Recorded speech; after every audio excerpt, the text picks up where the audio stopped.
समर्पण क्लासेज में आप सभी का स्वागत है। आज हम लोग दर्पण से संबंधित न्यूमेरिकल्स का अध्ययन करेंगे। तो न्यूमेरिकल्स का अध्ययन करने के लिए जो सबसे अधिक जरूरी बात होती है वह यह कि हमें चिन्ह परिपाटी की जानकारी होनी चाहिए।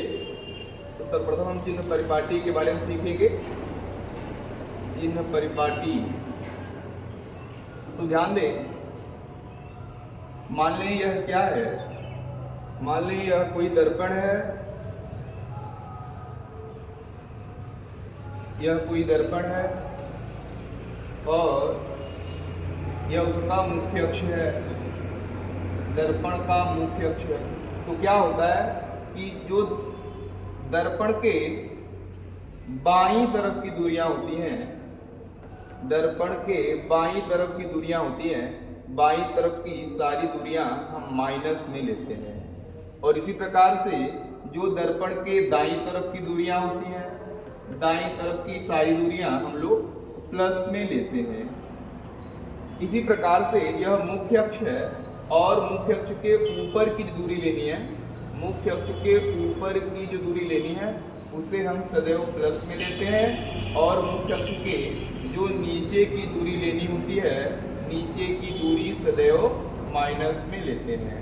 एक बार पुनः देख लें, दर्पण के बाईं तरफ की दूरी माइनस में, दर्पण के दाईं तरफ की दूरी प्लस में, मुख्य अक्ष के ऊपर की दूरी प्लस में, मुख्य अक्ष के नीचे की दूरी माइनस में। ये रहा चिन्ह परिपाटी। इसे जानने के बाद ये समझ पाएंगे कि कब हम V, U, F इन सब का मान माइनस में लेंगे और कब इनका मान प्लस में लेंगे।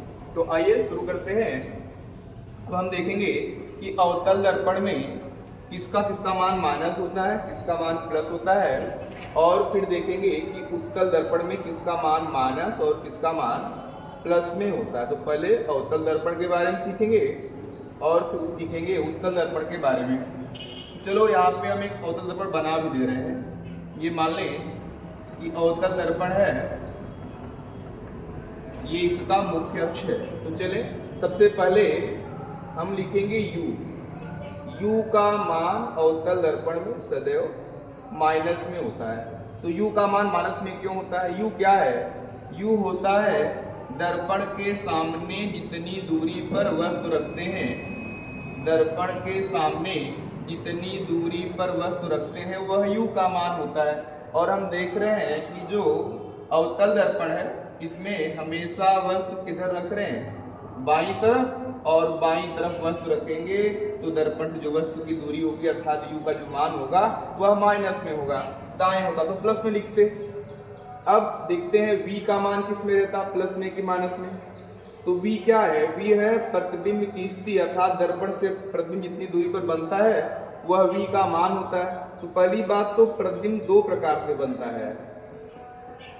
अवतल दर्पण में प्रतिबिंब दो प्रकार से बनता है, वास्तविक प्रतिबिंब और आभासी प्रतिबिंब। तो क्या होता है कि जब जब प्रतिबिंब वास्तविक बनता है, हमें पता है कि वास्तविक प्रतिबिंब अवतल दर्पण में सदैव मुख्य अक्ष के नीचे इस प्रकार से बनता है।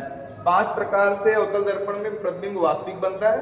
और जब जब प्रतिबिंब वास्तविक बनता है तो पता है कि वास्तविक प्रतिबिंब सदैव इस दर्पण के बाईं तरफ और मुख्य अक्ष के नीचे बनता है। तो चूंकि हम देख रहे हैं कि वास्तविक प्रतिबिंब जो है हमेशा दर्पण के बाईं तरफ बनता है, इसलिए V का मान वास्तविक प्रतिबिंब के लिए क्या होगा? माइनस होगा। और यह भी पता है कि अवतल दर्पण में एक कंडीशन है, जब वस्तु हम P और F के बीच रखते हैं यहाँ पर, तब इस वस्तु का जो प्रतिबिंब है यहाँ दर्पण के पीछे प्राप्त होता है, यह आभासी प्रतिबिंब होता है।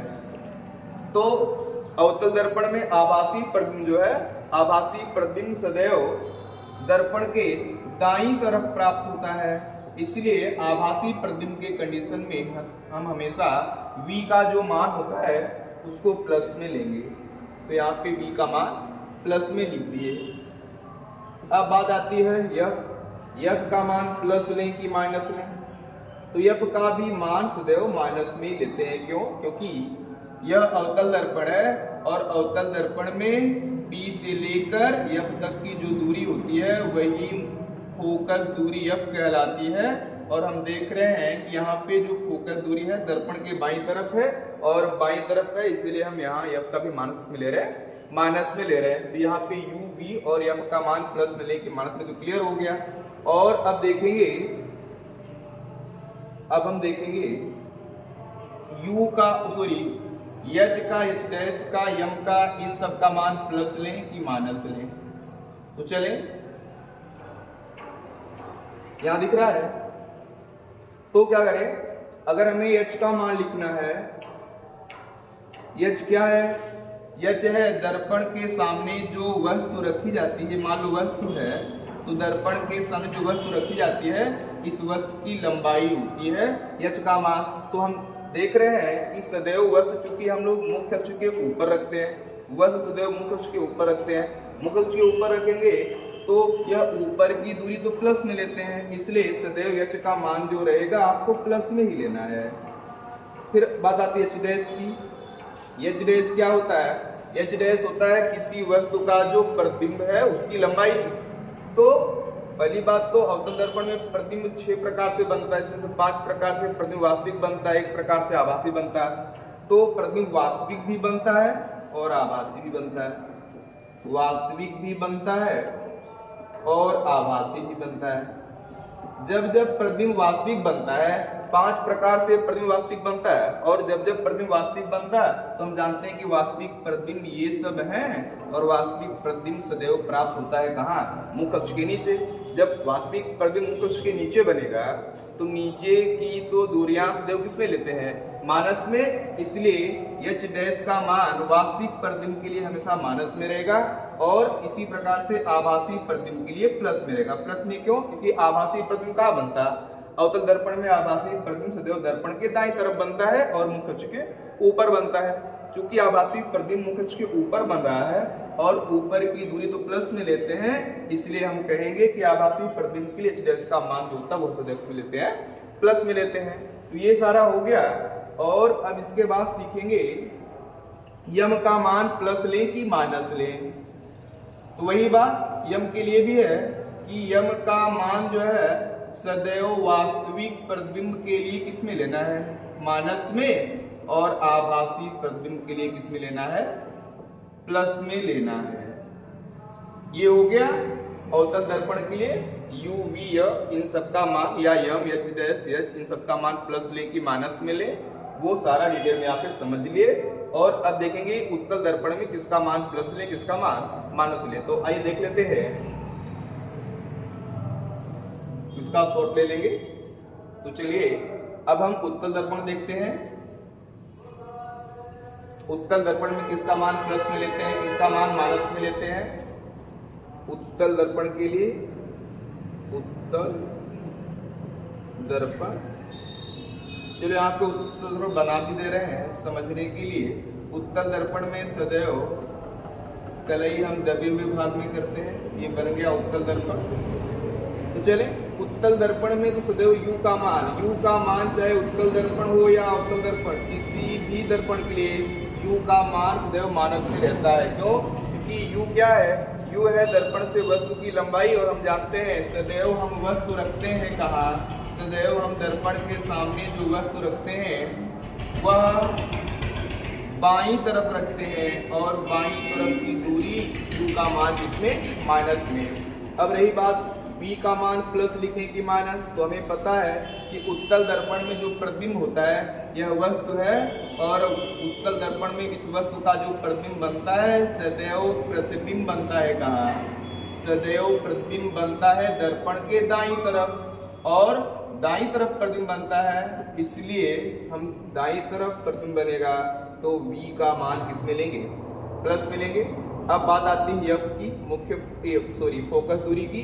तो फोकस दूरी का भी मान प्लस में, क्यों, इसलिए क्योंकि हम देख रहे हैं कि यहाँ पर फोकस दूरी जो है सदैव दर्पण के दाईं तरफ बनेगी, और चूंकि फोकस दूरी दर्पण के दाईं तरफ है इसलिए f का भी मान किस में लेंगे, प्लस में लेंगे। इस अब यहाँ पे देखते हैं h का मान क्या होता है, h का भी मान प्लस, सदैव प्लस रहता है h का मान, चाहे वह अवतल हो चाहे उत्तल हो, दोनों दर्पण के लिए h का मान प्लस में लेंगे। क्यों, h क्या है, h है इस वस्तु की लंबाई, और वस्तु तो सदैव रखी गई है कहाँ, वस्तु तो सदैव मुख्य अक्ष के ऊपर रखते हैं, और ऊपर की दूरी किस में लेते हैं, प्लस में लेते हैं। इसी प्रकार से h डैश का मान देखेंगे, h डैश का भी मान किस में रहेगा, प्लस में रहेगा। क्यों? इसलिए क्योंकि h डैश क्या है, प्रतिबिंब की लंबाई है या प्रतिबिंब का साइज है। तो प्रतिबिंब की लंबाई या प्रतिबिंब का साइज हम देख रहे हैं कि प्रतिबिंब तो सदैव मुखच के ऊपर बनता है, और क्योंकि मुखच के ऊपर बनता है तो ऊपर की दूरी तो किस में लेनी है, हमको प्लस में लेनी है, इसलिए h डैश का भी मान प्लस में रहता। अब यम का मान देख लें, यम का भी मान प्लस में ही रहता है। तो इस प्रकार से हम देख रहे हैं कि उत्तल दर्पण में सिर्फ u का मान माइनस में है, इसके अलावा जितने भी मान हैं सारे मान प्लस में लिए गए हैं। तो ये रहा चिन्ह परिपाटी, और चिन्ह परिपाटी के बाद हम यहाँ पे सीखे क्या, अवतल दर्पण और उत्तल दर्पण में किसका मान प्लस में लेते हैं, किसका मान माइनस में लेते हैं। बिना इसके सीखे हम लोग सवाल नहीं लगा पाएंगे। तो चलिए अब एक सवाल लेते हैं और देखते हैं कि हम लगा पाते हैं कि नहीं। चलिए इसे मिटा रहे हैं, एक सवाल लेते हैं।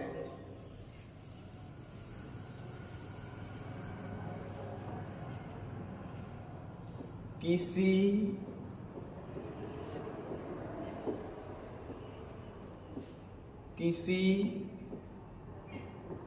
अवतल दर्पण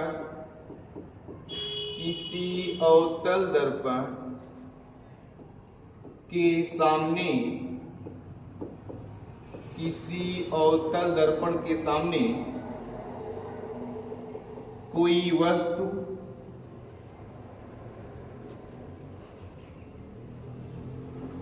15 सेंटीमीटर की दूरी पर रखी गई है। किसी अवतल दर्पण के सामने कोई वस्तु 15 सेंटीमीटर की दूरी पर रखी गई है, जिसका वास्तविक प्रतिबिंब दर्पण से 30 सेंटीमीटर की दूरी पर बनता है। 30 सेंटीमीटर की दूरी पर बनता है। तो दर्पण की फोकस दूरी ज्ञात कीजिए। दर्पण की फोकस दूरी ज्ञात कीजिए। दर्पण की फोकस दूरी ज्ञात कीजिए। तो आइए इसको देखते हैं। तो चलिए शुरू करते हैं। एक मिनट, ठीक है। तो सवाल क्या है, किसी अवतल दर्पण के सामने कोई वस्तु 15 सेंटीमीटर की दूरी पर रखी गई है। ये मान लें अवतल दर्पण है, और अवतल दर्पण के सामने कोई वस्तु जो है 15 सेंटीमीटर की दूरी पर रखी गई है। जितनी दूरी पर वस्तु रखी जाती है वह तो u का मान होता है। तो कह रहा अवतल दर्पण के सामने प्रतिबिंब जो है, तो अवतल दर्पण के सामने वस्तु जो है 15 सेंटीमीटर की दूरी पर रखी गई है, और अवतल दर्पण के सामने वस्तु जितनी दूरी पर रखते हैं वह सदैव u का मान होता है। तो हम कहेंगे यहाँ पे हमको u का मान दे रहा है, u का मान दे रहा कितना, 15 सेंटीमीटर। अब हम u का मान प्लस लें कि माइनस लें, जरूरी बात है।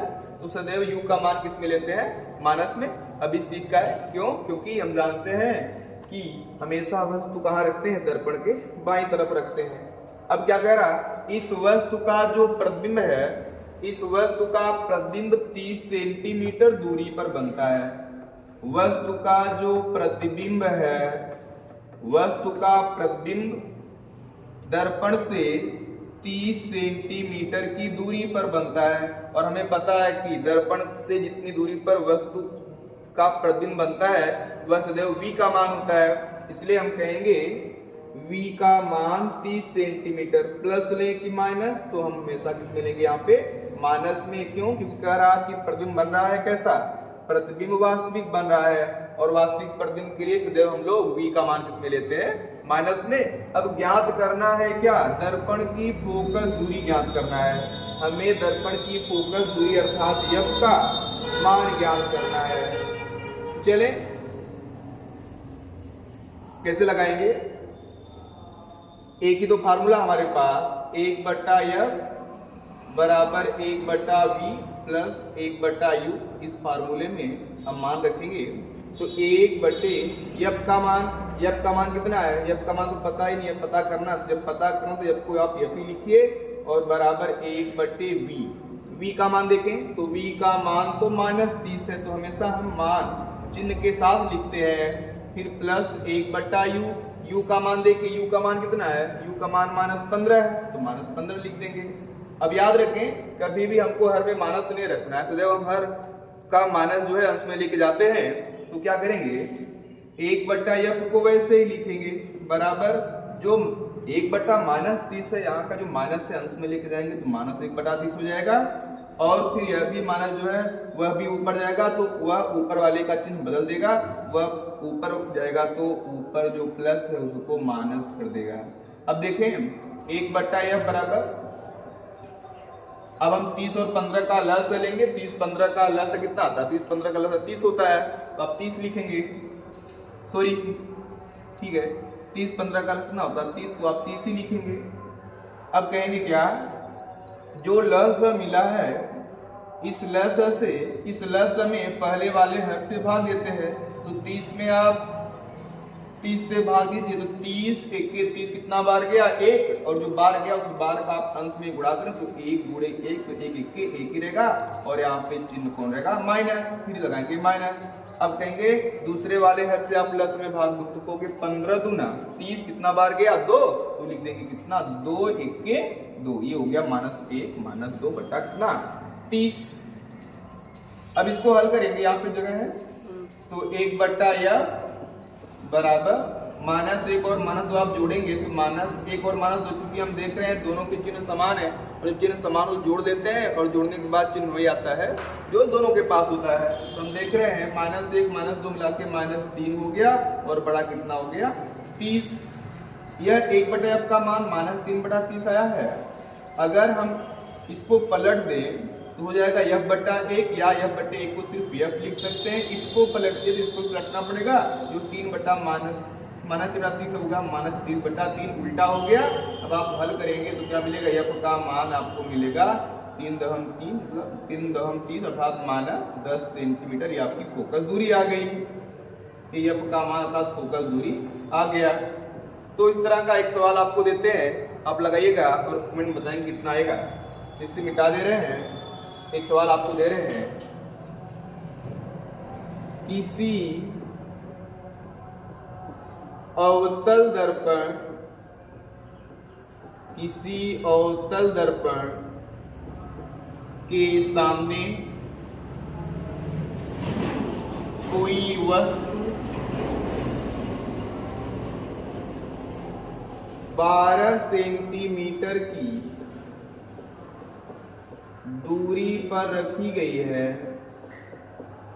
12 सेंटीमीटर की दूरी पर रखी गई है, जिसका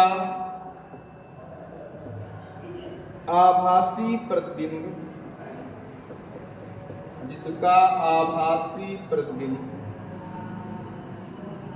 दर्पण से 36 सेंटीमीटर की दूरी पर बनता है, तो दर्पण की फोकस दूरी ज्ञात करें। दर्पण की फोकस दूरी ज्ञात करें। तो ये सवाल आप लगाएंगे और कमेंट बताएंगे कितना आता है। अब इसके आगे के जो सवाल है तो आगे हम इसके आने वाली वीडियो में अध्ययन करेंगे। धन्यवाद।